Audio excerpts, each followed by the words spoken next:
Right, we said we'd do a little live as it's Royal Ascot week, and if anyone has any questions, don't be afraid to jump in the chat. I will hang on here for a second until we get a few audience members to join. I just think it's a very big week ahead. Some smashing horses every year. There's always some superstars. Like lucky to have Baid this year. It's definitely interesting. Emily Upjohn, I think, looks like she's going to run as well. So it's going to be a fun week. The sprinters, we have a lot. We have the Aussies over this year. We have the Americans, the Yankee Doodles. Wesley Ward, I think, has a good team coming. He's a strong team coming. So it's going to be interesting. We'll see. If anyone has any questions, lads, just jump in. I'll make sure the comments come up on the screen. Right, let me see this. Some live chat, all messages. Right, all messages are visible now.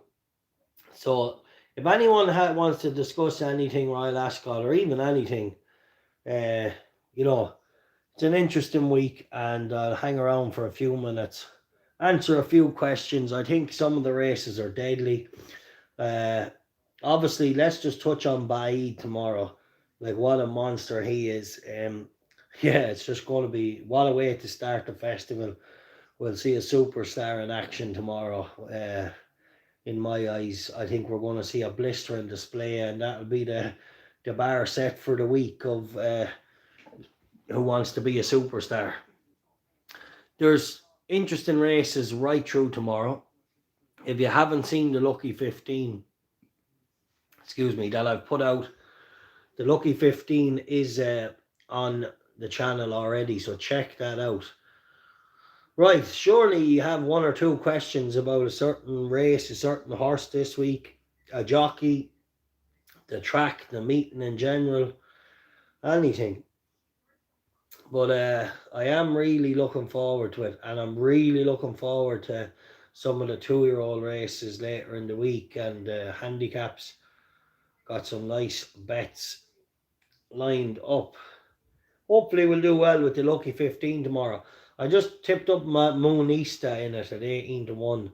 Just think it's way overpriced in the sprint. Can't see it going off that price. See it being well backed at some stage. We obviously have Cadillac in it as well. He's risky, but coming in when the stable's in form.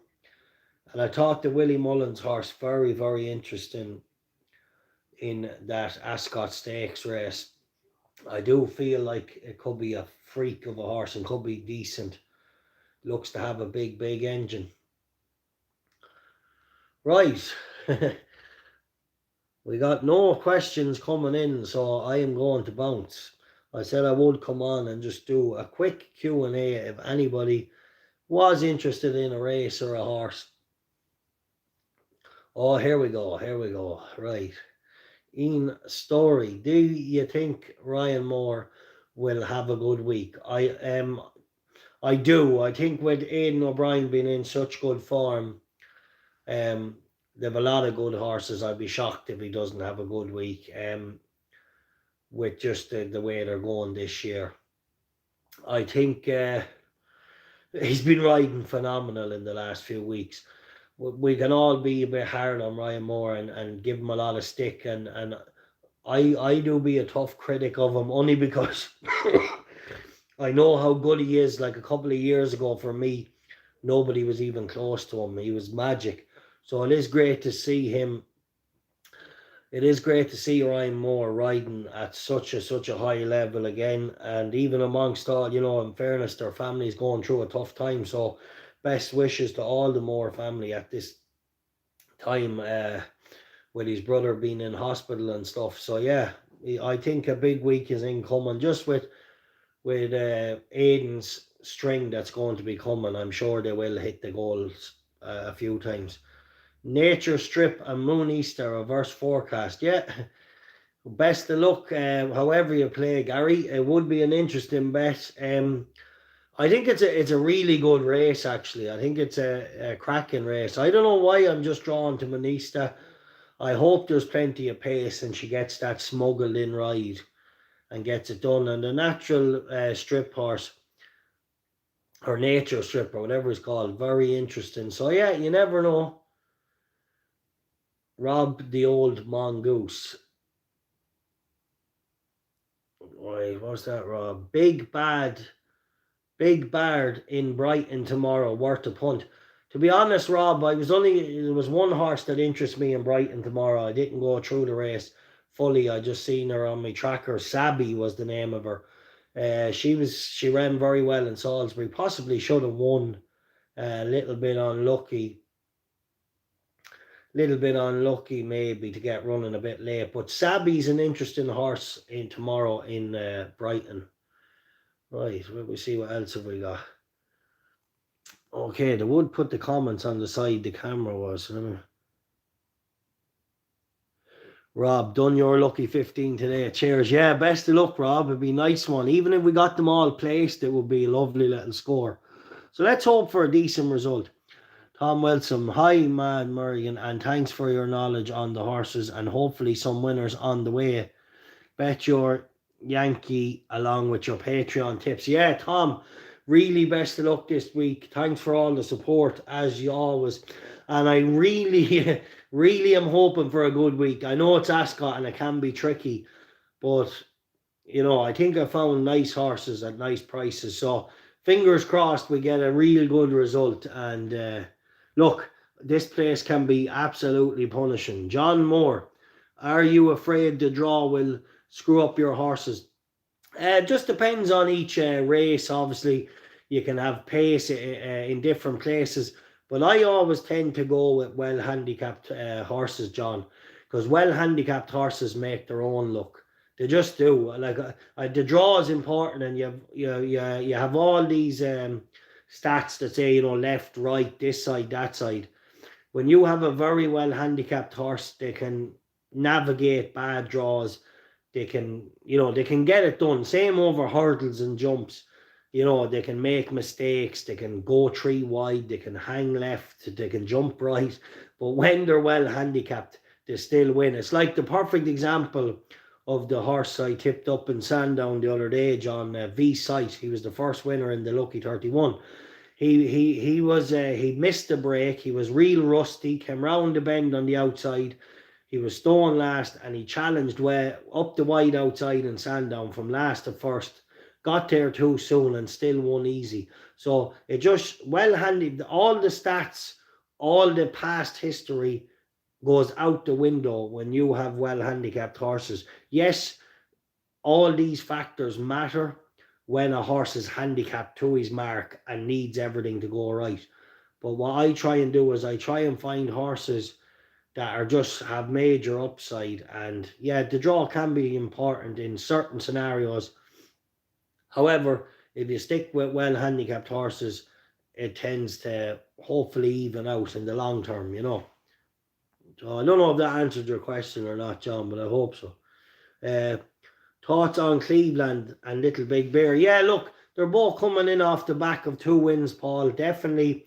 Cleveland's getting short now in the betting, but he's been off the track for a while. He came back with a good win in Chester. Yeah, look, they're interesting runners, but the problem is there, Paul, is the bookies have their prices right. They're 2 very good horses. Obviously, the Big Bear looks a real decent type, but I don't know. For me, the bookies has Aidan O'Brien's horses underpriced. They are having a really good season, which is never any harm. Have they used up all their luck? Will Ascot come? Sometimes when you have so many winners, a big festival might come and you could draw a blank because their horses have been winning a lot of races. But I don't know. Cleveland definitely an interesting runner, short enough at the head of the betting. I'm just trying to find the 25 to 1 shots in the handicaps and things like that. 9, 10s, 12 to 1s. Right. Simon O'Neill, evening everyone. Good evening, Simon. Right, Tom Leach. How are you, Tom? Thoughts on Wings of War, the Coronation Cup? in a few days. I've got 33-1 anti-post. Right, Tom, I won't bullshit you. I'm not familiar with Wings of War off the name, but if you have them at a big price anti-post, I hope you run well. Can you just remind, if you want to comment real quickly who trains them, and it might come to my head. But the very best of luck. If you're on them at a big price, there's nothing better than getting a nice big price on a horse that's fancied on the day. So yeah, look lads, it's going to be a dynamite week. Some really strong bets got out in the Patreon service, and I genuinely will be very disappointed if I don't get a good result. I put 3 points each way on a horse at 9-1. I think he's going to run a screamer. I had 3 points each way on a 25-1 shot in the Britannia, and I genuinely think he's going to run a massive race. What's your thoughts on Irad replacing Frankie's? Yeah. Do you know what, Simon? This is a good. Right, 1 second. I think it's a big negative, especially in Ascot. Right, Simon. This is a very good question. When I seen this, whatever about replacing Frankie, Irad. Let's not get it right. He's a top class jockey, right? But Ascot is a very, very stiff, unique track, and the foreign jockeys that do come just don't ride it as well. And that's not saying they're not top jockeys, but they just there's a way to ride a stiff 5 and a stiff 6. And in America and in all these other places, North America, South America, wherever, they just don't. It's a different race. You know what I mean? When you have the most of the trips in America are sharp 5s around the bend, sharp 6 around the bend. You come to Ascot and you have the stiff 6 and the stiff 5. Now, the only thing about it is he is a very good jockey, and he can absolutely get a chat. I'm sure Frankie will have a chat with him. I'm sure he can watch all the tapes, and I'm sure he can adapt. He has a lot of rides there this week, and it mightn't be a bad thing if you avoid him early in the week and come at him after he's had a couple of rides, maybe. I don't know. Look, top class jockeys can win anywhere. I do believe that. I genuinely do. But is it a negative? Would I sooner have Frankie Dettori in Ascot? Yes, you would sooner have Frankie over anyone in Ascot. That's Frankie just rides Ascot, really well. So it is a tricky one, yes, but then look, it is what it is. Yeah, it is. It's definitely up for debate, but I think the jockey can adapt there very quick. And if he's done his homework, he just need to get the feel of the track, the stiffness, because they're not used to it. And the worst thing you can do in Ascot is go too quick. However, I do think he has a serious ride with that Love's Reigns or whatever she's called, and I think she'll win. Oh yeah, Clive Cox. Yeah, I do know the horse. Wings of War. Yeah, was second behind Calabello the last day. Yeah, that's the horse of Carol Burks, I take it. Is a Calabello that keeps winning. I'm not too sure. Yeah, definitely a nice price anyway, Tom. And Clive Cox has really hit form in the last couple of weeks. Could be very, very interesting for sure, Tom. Came up against a real good one. The Alcabella put away a horse in Newcastle as well. He beat the horse Timber Flow or Tiber Flow, whatever it was called, the horse of Haggis's that went and won in Newbury. So form looks good, 100%, and definitely a nice price. Right, Dean Doherty, Paul Cole's 2 horses tomorrow, Royal Scotsman, Majestic Dawn. Yeah, I think Royal Scotsman was very impressive in Goodwood. I think it was Goodwood, yeah, it was. He absolutely bolted in, progressed nicely, and he finished 4th behind the Charlie Appleby horse that was favoured for a while, Noble Storm, but he's been withdrawn, I think. So yeah, no, Royal Scotsman definitely looks horse. Majestic Dawn, if memory serves me correctly, that's the horse that went off in front in Goodwood by a good few lengths and managed to win. I don't fancy him in Ascot. I might be wrong, but I don't think he could get away with doing that in Ascot. Look, progressive, bounce back with a good win. And yeah, definitely interesting. Right, Tom, Persian Force for tomorrow, Paddy. Thoughts? Yeah, I put him into the lucky, Tom. I put him into the lucky, but to be honest, it's a race that I'm finding very hard to weigh up. But I just think Richard Hannon, Amo Racing, Ross Ryan, he's done nothing wrong. But the reason I went for him was he can be ridden just behind the pace with no pressure. He travels well. He seems to have a good mentality. He was very professional the first day out. And I think he will run a very good race. Is he good enough? It's just hard to know yet. But when he won in Newbury over 6, it was a Mudland 3 runner race. Now, I thought he was visually he didn't look as impressive as the first day, but where he was impressive was they went very steady and he still managed to quicken away from the field. Now I know it was only a 3 runner race, but the second horse did win on debut. Um, was it Andrew Baldwin's horse, Hooligan or something, whatever he was called, not Hooligan, but something like that. But I do think Persian Force is a classy horse.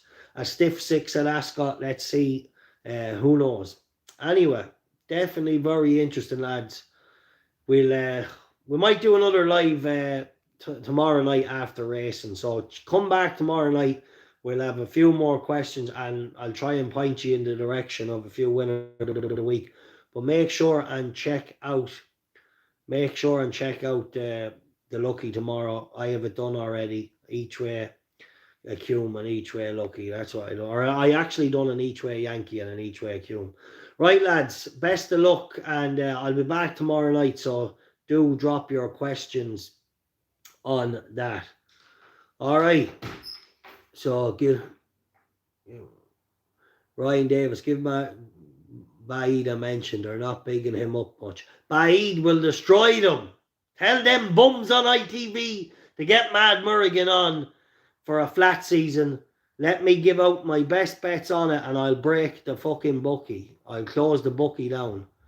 And that is the truth. But they wouldn't let me on because I cause harm to all the bookies that are all, the last few Saturdays, even in the Derby last Saturday, like, I couldn't see the favourite beat, right? Could not see him beat at all. And they're all tipping up all these horses against them. I don't know what it is, what they do. I think they're trying to save the bookie from the big public punter. Right, lads and lasses, I'm going to let you go here now. And tomorrow, I'll be back with another live tomorrow evening.